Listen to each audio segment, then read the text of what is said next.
जिसमें साबिक वज़ीर आज़म और मुल्क के एक बहुत बड़े लीडर के घर की ख़वातीन को और उनको गालियाँ दी जाएँ। राना तनवीर साहब, आपसे पूछ रहा हूँ, ये 40 साल की सियासत में और 70 साल की उम्र में आपने सीखा, और मौजूदा वज़ीर आज़म और वज़ीर ख़ारजा से सवाल है कि पार्लियामेंट में आईन आपको पाबंद करता है कि हर इदारे की और इदारजाती आईनी ओहदे की तौक़ीर है। किस कानून के तहत आपने पार्लियामेंट में खड़े होकर सुप्रीम कोर्ट बिलखुसूस चीफ जस्टिस ऑफ पाकिस्तान के ओहदे की बेतकरीमी की? हमारा शख्सियात से कोई काम नहीं है। आज मोहतरम उमर अता बंदयाल साहब हैं, माजी में कोई और था, मुस्तकबिल में कोई और होगा। हम ओहदे की बात करते हैं, हम पोस्ट की बात करते हैं।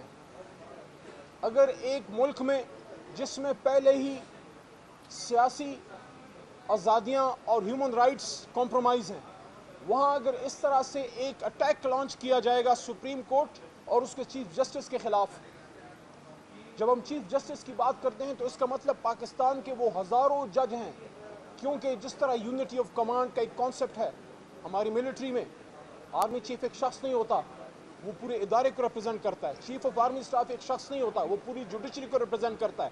इसी तरह वज़ीर आज़म एक शख्स नहीं है। वज़ीर आज़म पार्लियामेंट्री डेमोक्रेसी में काबीना, और काबीना पूरी अवाम और पाकिस्तान और पार्लियामान को रिप्रेजेंट करती है। ये शख्सियात की बात नहीं है, ये कॉन्स्टिट्यूशनल ओहदों की और इदारों की अहमियत की बात है। तो जो ये सुप्रीम कोर्ट के ख़िलाफ़ किया जा रहा है, पूरी कौम इस वक्त अपने चीफ जस्टिस के साथ खड़ी है, जिस तरह माजी में भी खड़ी रही।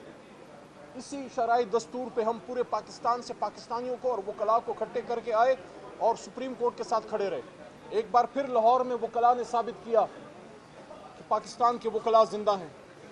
हर चीज़ की कीमत लग सकती है, लेकिन काले कोट की कीमत नहीं लग सकती।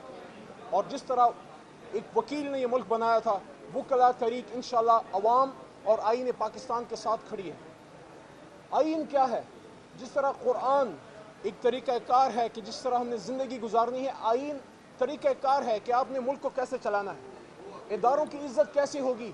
जब आईन पे अमल होगा।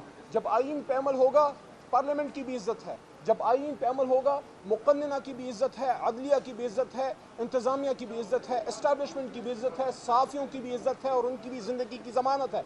आज अज़हर मशवानी साहब का हफ्ते से ज़्यादा हो गया, कोई अता पता नहीं। पाकिस्तान का बेटा है, बेशक तहरीक इंसाफ से ताल्लुक़ है तो पाकिस्तान का रहने वाला। जिधर भी है उसको बरामद किया जाना चाहिए, उसको लाना चाहिए। उसके घर है, उसकी फैमिली है, उसकी वाइफ है, उसकी सिस्टर्स हैं, उसके माँ बाप हैं। अज़हर मशवानी क्या is he a child of a lesser God? और बैरिस्टर हसन न्याजी, उसका गुनाह है कि वो इमरान खान साहब का भांजा है? वो तो एक वकील है, वो तो एक जिंदा जावेद शख्स है, गलत को गलत और सही को सही कहता है। आपने उस पर पर्चों की भरमार कर दी है। अब इस तरह करें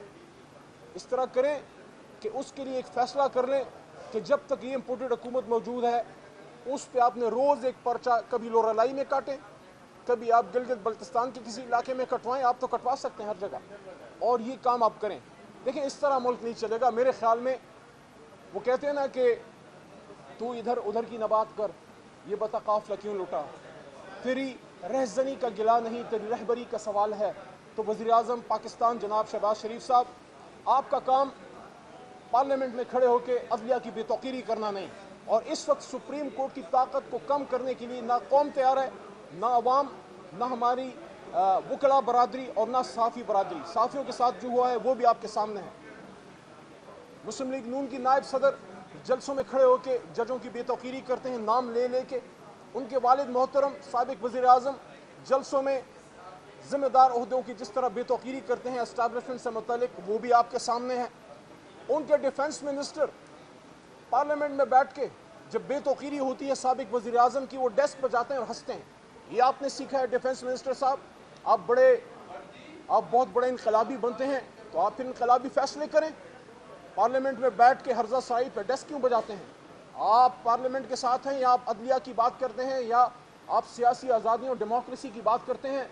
तो उसके लिए तो ज़रूरी है कि आप ये कहें कि हम अवाम में से हैं। क्या मछली पानी के बगैर रह सकती है? मैं आप लोगों से पूछ रहा हूँ। अगर मछली पानी के बगैर नहीं रह सकती तो सियासतदान को अवाम के पास जाने का क्या डर है? हाँ, वो सियासतदान अवाम के पास जाने से डरेगा जिसकी दाल में कोई काला होगा, جس نے کوئی غلط کیا ہوگا, جو عوام کو فیس نہیں کر سکتا, آپ مجھے بتائیں, آپ بھی میرے بھائی سامنے کھڑے ہیں اور لاکھوں کروڑوں لوگ مجھے شاید سن رہے ہوں گے, 75 سال پہلے کیا ہماری مائیں بہنیں آٹے کی لائن میں مرتی تھیں؟ 75 سال بعد ایک نیوکلیئر ملک میں یہ ہماری مائیں بہنیں ہیں, یہ جو لائن میں کھڑے ہو کے مفت آٹے کے لیے شہباز صاحب آپ نے کھڑا کیا.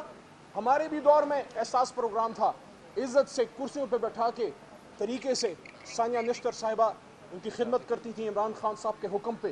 وہ بھی ایک دور تھا جب ان کو عزت کے ساتھ گھر پہ ان کے پیسے ملتے تھے, ان کو عزت کے ساتھ جو ہے ان کا خیال رکھا جاتا تھا. اسی اسلام آباد میں, اسی لاہور میں, کراچی میں, جو زمین پہ کوئی پشتون, کوئی بلوچ, کوئی سندھی, کوئی دور افتادہ پنجاب کے علاقے کا کوئی پنجابی مزدوری کرنے آتا تھا, رات کو اس کے سر پہ چھت ہوتی تھی پناہ گاہ اور اس کو کھانے کو ملتا تھا. ہاں, جس کے گھر پہ, جو اپنے گھر میں رہتا ہے, جس کے سر پہ چھت ہے, اس کو شاید پتہ نہیں, جو اپنے بچوں کے ساتھ بیٹھ کے افطاری کرتا ہے اس کو شاید احساس نہیں, لیکن جو اپنے بچوں کو چھوڑ کے یہاں 500 روپے کی مزدوری دن میں کرتا ہے اس کو پتہ ہے کہ چھت کیا ہوتی ہے اور کھانا کیا ہوتا ہے. اور افطاری جب آپ کو عزت کے ساتھ ملے, کھانے سے پہلے عزت چاہیے. یہ ہمارا کوئی نہیں کام کہ ہم اپنی ماؤں بہنوں کو اس طرح آٹے کی لائنوں میں مروائیں. تو میں آخر میں یہ کہنا چاہتا ہوں کہ خدا را حکومت کو کہنا چاہتا ہوں, آپ امپورٹڈ ہیں, آپ بین الاقوامی مداخلت کے ذریعے آئے ہیں, آپ رات کے 12 بجے مسلط ہوئے اس قوم پہ, لیکن اسی سپریم کورٹ سے, اسی عمارت میں جب وہ سو موٹو لیا گیا تو وہ گڈ سو موٹو تھا, وہ گڈ سو موٹو تھا جس پہ آپ کی حکومت بنی, اور یہ بیڈ سو موٹو ہے. سو موٹو تو 204 کے قریب تاریخ میں میرے خیال میں 2000 کے بعد لیے جا چکے ہیں. ان 204 سو موٹو میں سے ایک سو موٹو آپ کو برا لگتا ہے کیونکہ وہ سو موٹو آپ کو یہاں سے پکڑ کے وہاں لے جانے کی بات کرتا ہے کہ جاؤ ان کے سامنے کھڑے ہو جاؤ جن کے ووٹ پہ تم مزے کرتے ہو, آؤ ملک کو آگے لے کے جائیں. جو ہو گیا سو ہو گیا, جو ہو گیا سو ہو گیا. What has been done can't be undone. لیکن غلطی کے اوپر غلطی, مان لو کہ ہار گئے ہو, مان لو کہ خان جیت گیا ہے, مان لو کہ خان حکومت توڑوا کے بھی, حکومت سے جا کے بھی عوام کے دلوں پہ حکومت کر رہا ہے. اب وقت ہے, الیکشن کمیشن آف پاکستان بصد احترام, آپ ایک آئینی ادارہ ہیں, آپ کی ذمہ داری ہے 90 دنوں میں الیکشن کریں. عمران خان آتا ہے, شہباز شریف جاتا ہے, زرداری صاحب آتے ہیں, علی محمد جاتا ہے, یہ اس سے ہمارا کوئی کام آپ کا نہیں ہونا چاہیے. آرٹیکل 224 کہتا ہے 90 دنوں میں الیکشن تو پھر الیکشن, بس اس پہ آپ فیصلہ کر لیں. آخری بات جو صبح میں نے ایک جگہ کی بھی, یہ قوم فیصلہ کر لے, یہ قوم فیصلہ کر لے, اس راستے پہ جانا ہے جس پہ اس امت کا ایک بہت بڑا رہنما, جو ایک غلام رسول تھا خود بھی, قائد اعظم محمد علی جناح, جو اپنے وقت کا ایک کانسٹیٹیوشنل لائر تھا, جو کانسٹیٹیوشن پہ یقین رکھتا تھا. کیا اس کے راستے پہ جانا ہے؟ اگر اس کے راستے پہ جانا ہے, آئین کے راستے پہ جانا ہے تو آسمان, اسکائی از دی لمٹ. لیکن اگر اس پہ جانا ہے جس پہ ہم جا رہے ہیں, جس پہ ہم 75 سال سے جاتے رہے, نظریہ ضرورت پہ جانا ہے, عدلیہ پہ اٹیک کرنا ہے, آئین کے خلاف جانا ہے, تو پستیوں کی بھی کوئی انتہا نہیں. جس طرح بلندیوں کی کوئی انتہا نہیں, اسی طرح پستیوں کی بھی کوئی انتہا نہیں. اب ہم نے فیصلہ کرنا ہے. ہماری تو تقریباً زندگی گزر رہی ہے یا گزر گئی ہے ایک طرح سے, لیکن جو 20 سے 30 سال کے نوجوان لڑکے لڑکیاں, بچے بچیاں, جو ہمارے آنے والی نسل ہے, اس کو کیا دے کے جا رہے ہیں؟ یہ دے کے جا رہے ہیں کہ پارلیمنٹ سپریم کورٹ پہ حملہ آور ہے, لوگ غائب ہو رہے ہیں, پرچے کٹ رہے ہیں, سابق وزیر اعظم پہ 100 سے زیادہ پرچے کٹے, ملک سے باہر ہمارے پاسپورٹ کی کوئی عزت نہیں رہی. دنیا میں اس سال ان دنوں 2 عالمی اسلامی کانفرنسز عمران خان صاحب نے کی تھی, ان دنوں 2 عالمی اسلامی کانفرنسز, اور اس سال لائن میں ہماری مائیں آٹوں کے لیے کھڑے کہ جو مر رہی ہیں. آؤ عوام کے پاس جائیں, آؤ الیکشن کرائیں, اور انشاءاللہ مجھے یقین ہے آئین پہ جائیں گے, یہ ملک بہتر ہوگا. اس میں اسٹیبلشمنٹ کی بھی عزت ہے, اس میں جوڈیشری کا بھی تحفظ ہے, اور سب سے بڑی خیر اس میں پاکستان کے عوام کی ہے. اور سیاستدانوں کو یہ کہنا چاہتا ہوں, خدا کا واسطہ ہے, یہ اداروں میں اور آپ جو انٹرفیئرنس کرتے ہیں, جو اپنی مرضی کے آپ فیصلے کروانا چاہتے ہیں, جو پریشرائز کرنا چاہتے ہیں, مرضی کے لوگ لگوانا چاہتے ہیں, یہ نہ کریں. آپ کا کام عوام کو ریلیف دینا ہے, آپ کا کام ان کی زندگی بہتر کرنا ہے, اکانومی بہتر کرنا ہے, ان کو ایجوکیشن چاہیے. کروڑوں بچے آج بھی اسلام آباد میں چوکوں پہ ہماری مائیں افطاری کے لیے ہاتھ پھیلائے کھڑی ہیں.